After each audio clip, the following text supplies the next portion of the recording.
as a department head, I get to make the choices as to what the crew looks like. And, you know, I mean, Mazi and I have a long history together. There was never a question that the crew has to look like the world that we live in.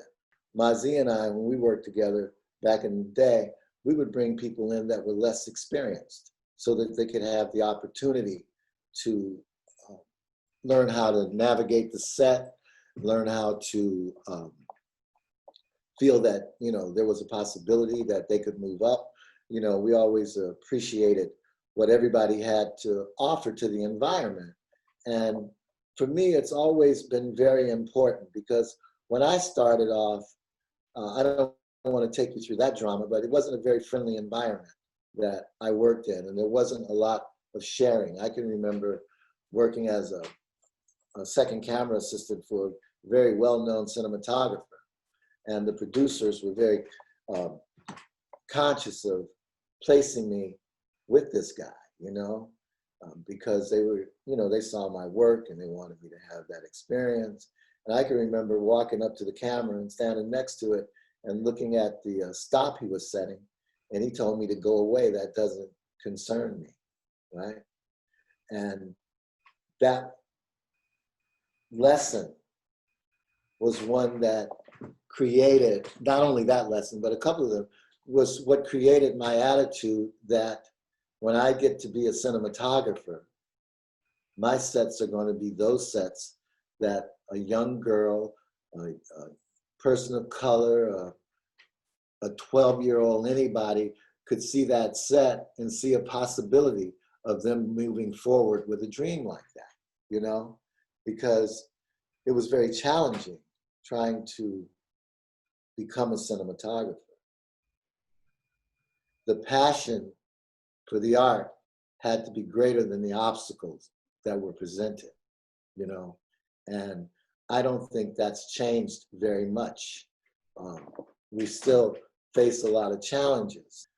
It always disturbs me when I go onto a set or I see a crew photo on a film that deals with a multicultural environment, of mixes of race and stuff, or just a Black biopic, and you see the picture of the crew and there's absolutely no people of color on it. There's a show on TV right now that has Black in the title, and I saw the crew photo and there was nobody Black in the crew picture. That's just not right. That's just not right. I don't know how you do that. I always make it a point when I'm dealing with the showrunners and the producers that my sets have to be an environment where I can mentor people, where I can bring people in, they can visit the set, they can ask questions. And it's been working very well for me, especially at Netflix. Netflix is very supportive of that. Just the other day, I was doing my first episode coming back from COVID shutdown, and the producer came up to me and he said, "Johnny, what are we going to do about your mentoring?" I was like so moved by that, that this cat came up and said that. I said, "I don't know, can we get people tested? Do I have to do it on Zoom? You know, will I have to walk people around on FaceTime and let them see what's going on?" And he says, "I don't know, but maybe that's how we'll start, but we'll figure this thing out because it's important that we keep on doing that." You know, I always make it a point, and Mazi will tell you, that we have to have our crew look like the world that we live in. You know, it's very important. And Mazi does that. My gaffers that I work with today, and my key grip, and my camera department, you know, it has to be gender balanced. It has to be color balanced, you know, and that's how it is. That's very important to me. That's beautiful, John. Thanks for sharing that. It is. I feel the same. I grew up in Toronto, And it was like a mini United Nations when I grew up in the 70s and 80s. And I am so grateful for that, you know, and that's how my sets look. And I work hard for that. And it doesn't always happen, but I push for it, even if I have to bring up people that are less experienced to give them an opportunity to make my world look like the world that I want it to look like, that I grew up in, that I believe is equal. And I get flack sometimes from directors because parts of the crew have less experience and they're not as fast as anyone else, or they're working out their kinks still. And I shield them to give them that opportunity because I know they can do it. They just need someone to believe. Exactly. You know, sometimes maybe an electrician might drop out for the day or a grip, and the gaffer or the key might suggest someone to me. And I'd say, well, wait a minute. What about that guy that was here that didn't know very much? Johnny, you want him? This is going to be a busy day. I said, well, can't we just pretend that we're like one man down and give this person an opportunity, you know? And I think that that is how we have to approach this thing. We have to be able to open up the door for people and let them come in and get their days and let them grow and flourish and fulfill their dream. You know, I mean, we all benefit by that. And I think that that's important, and it's wonderful to work in environments where the actual producers in the studio stand up for that. And fortunately for me, I've been with a lot of shows that have supported me in that direction. I had to do a pilot a few years ago, and the director had worked with this cinematographer on a number of shows. So the director coming in requested him to do the first 2 episodes. It's like only 6 episodes. I said, yeah, okay, that's cool. Well, I knew the DP, we'd hung out, we'd ate together and had a good time. I just took for granted that the crew was going to look right. And I get in there, and it's me and the art director are the only people of color on that whole show. I was like, Jim, this isn't how I do it. John, I really liked what you said about I relate to what you said about the passion has to outweigh the obstacle. I think you said I know you do. Yeah. Both of you know it. Andrea, what are you seeing? Is there equality in post-production? That's a good question. I mean, narrowing it just to specifically post, not necessarily visual effects. I think visual effects has a much bigger range, has made a little bit more headway in that in the last 10 years. I mean, still to this day, like a majority of post houses, if you look at the just facility side, you know, I think a lot of, I think more recently we had like a post-production kind of forum about things that were going on, and people were kind of calling out, taking actually photos directly from these big facilities websites of like the team photo or the bio pages of all the senior talent, and noticing that roughly, you know, specifically even the facility that I work at, say 40 senior talent on the roster, 5 are women. Out of the 35 that remain, 2 are men of color. So that leaves about 33 white men who are the senior colorist role. So when it comes to, like, you know, putting up people for jobs, people that have relationships, what I've seen, especially going from Canada to the United States, has been kind of an interesting experience on that front. Because in Canada, I was sort of, you know, one of like a group of colorists, and, you know, often would get roles, you know, for all kinds of reasons. I remember actually up there having a DP come in who's, you know, an LA-based DP that came in and said, well, you must be good because you wouldn't be, like, you wouldn't have a job. Like, you wouldn't be a senior colorist in Canada, like in this satellite town, with the credits you have if you weren't good, because there's just no way. right? And you know, that kind of hit me, and I've always kept that sort of quote in my experience, you know, sitting in a room full of men where somebody kind of points that out to me. It was a little rough, but at the same time, you know, there's a lot of truth to it, and there was that sort of transparency that kind of opened the room up to being like, yeah, you know, this is a reality. Coming to the United States, you know, just where you know, it is a lot more about who you know. I mean, in Canada, you'd get jobs because of where you were. You're being in the right place at the right time. You know, obviously your relationships and people that you know, but a lot of people coming to Vancouver were coming not necessarily for the first time, but, you know, maybe doing post for the first time in Vancouver. So there were a lot of new relationships that I made earlier in my career when I moved here, is the people that I already knew. And what I found in my first year here was that it was a lot about just like trying to kind of break through this sort of like, oh, this colorist owns these people and this colorist owns these people. And I felt a bit, you know, pretty frustrated with like, how would you ever like break in or make your own way if it's just there's these rules already that are predefined, not by the filmmakers, not by the cinematographers or the directors or necessarily the producers, but more so from the facilities inside saying, well, this is how we're going to get this project. You know, we're going to get this project because we have these colorists and they've all worked with this cinematographer before. And guess what? They're all white male guys, and nothing wrong with that, but you know, that's the demographic, that's the truth, right?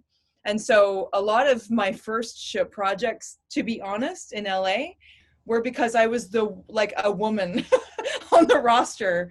And it was crews and filmmakers who were like, well, we don't want just like, we want to have some diversity. Do you have a woman of color? And they were like, no. And that's really obvious. Like, you know, and we actually had 2 assistants, like color assistants, the first year or so that I had been working in the facility, both women of color, who left because they just did not feel like they had opportunity to keep their job in a large, you know, kind of more corporate company, because there was not opportunities. And for me, I found that kind of appalling, because I'm really interested in like, how can we, like you said, John, like maybe let's pretend that we're one man down today, you know, because at the end of the day, what it always comes down to, and the excuse I constantly hear whenever I bring it up, is that we don't have time. Like, I don't have time to teach people. We're so busy. We have deadlines. And I heard a colorist once say, like, I can be a little bit, you know, difficult to talk to when I'm under a deadline. So maybe that's why, the assistants aren't, you know, they don't stand up for what they want. And I feel like it's got to be the opposite. It has to come from the leadership role to say, actually, no, I'm going to make time. Right. And if it's a facility seemingly is not in the position to make time, then what kind of, we're filmmakers, what kind of diversity are we offering? Like John's saying, the crew that this is our crew as well. And we look at like, how can we possibly be creative if we're all one demographic, you know? So that's kind of where I'm at. I'm at a bit of a point of change for that reason, because I really want to make that time and make it like a priority, because it's very obvious and clear, like it's not necessarily even just a mentorship. It's like what's happening now with people in mid-level, parts of their career where they just get to a point and they're kind of, and I've experienced it even like recently, and like, can I go to the next level, or am I just gonna stay here because everybody at that next level looks the same? And I think that you have to, like you said, your passion has to outweigh the obstacle. That's kind of to me, when you said that, I was like, exactly. That's kind of like where I feel like I'm at, and I feel like I've been somewhat lucky to be able to move and get through and have my voice heard here and there. But it's definitely, to me, it needs like quite a lot of work. And I'm not 100% sure, but I do have some ideas about how that it ultimately comes down to investing, and having time for the diversity, if that's the best word to use for it. I don't know, but That's amazing. Thank you for sharing that, because I think it's so important, especially in color grading. I think that the more people of color or Black, Indigenous that work in color in post, specifically in grading, the more accurate the likeness of the person that is being lit and filmed will be better represented, because they will, they live it, right? They see it. It's not the same type of person color grading for all the content coming out of Hollywood, and I think that those small little micro adjustments will make a huge difference. It's like the butterfly effect. And I think you're exactly right. It does take, it has to come from the top down to make time and make room for it.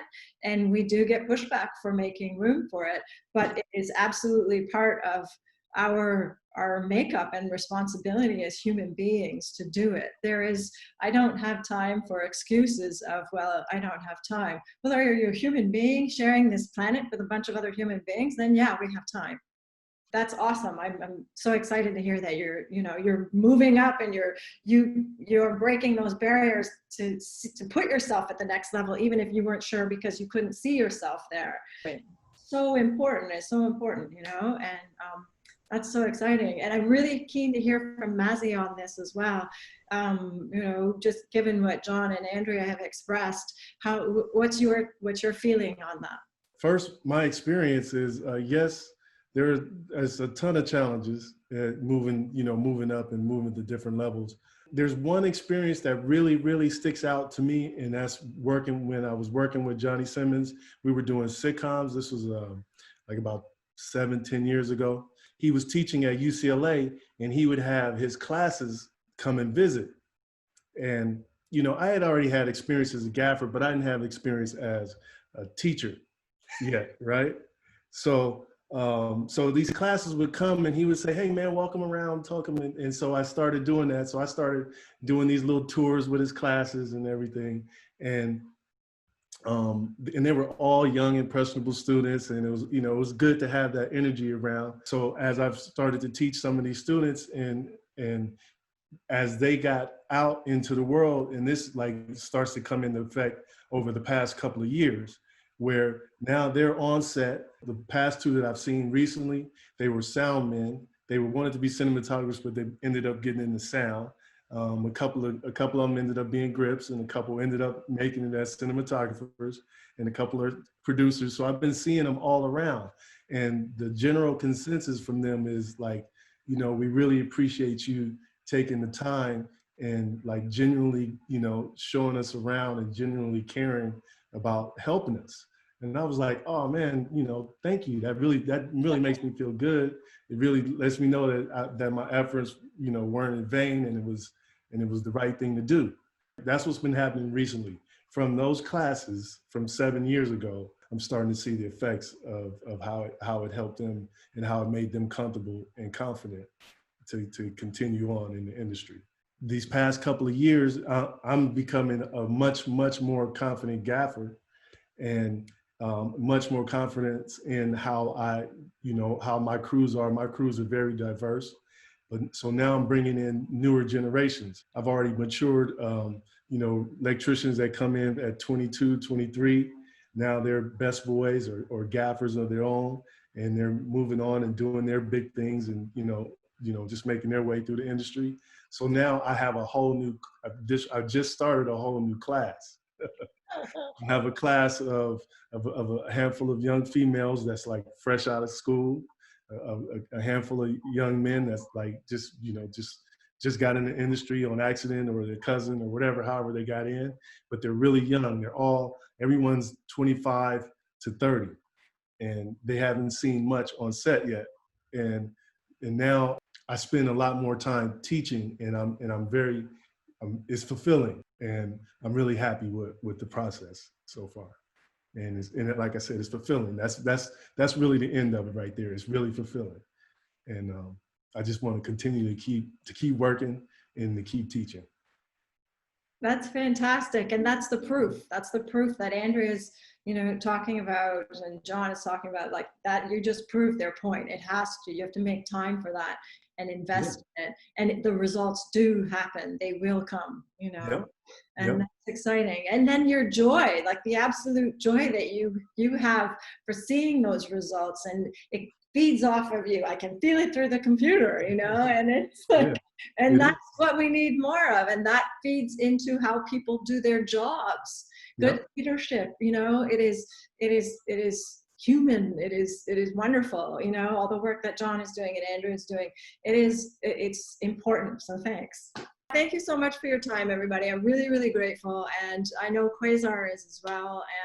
And it's really important discussions, both technically on education and then personally, and the work that needs to continue to be done, and how we can make, you know, better cinematography and better images all around. So thank you so much for taking the time today. I really appreciate it.